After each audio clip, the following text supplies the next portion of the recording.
Неодамнешно истражување кое вчера беше објавено од страна на норвешка група истражувачки новинари покажува дека и македонски олигарси учествувале во црни бизниси со купување имот во атрактивниот Дубај.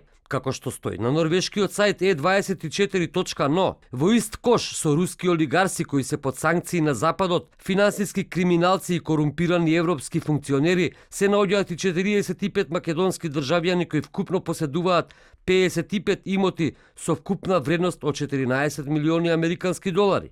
На интернет страницата taxobservatory.eu, која е инаку финансирана од Европската Унија, под наслов "Кој поседува офшор имоти, доказ од Дубај", пишува дека новите податоци откриваат преку 800.000 прекугранични инвестиции во недвижности, кои што се дел од перење пари во најголемиот офшор центар во светот.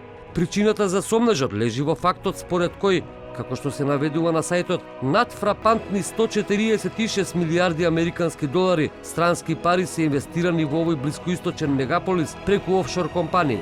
Околу 20% од колачот спаѓаат на собственици од Индија, 10 од Велика Британија. Од другите големи инвеститори се наведени државјани на Пакистан, заливските држави, Иран, Канада, Русија и Соединетите американски држави. Дубај офшор бизнисот со недвижности е голем. Проценките се дека вкупната сума на пазарната вредност на имоти во Дубај надминува 533 милиарди американски долари во 2020 година, од кои 27% спаѓаат на странски инвеститори. Поради неможноста да се откријат 7% од националната припадност на собствениците, сумата со сигурност е и поголема, се наведува во истражувањето.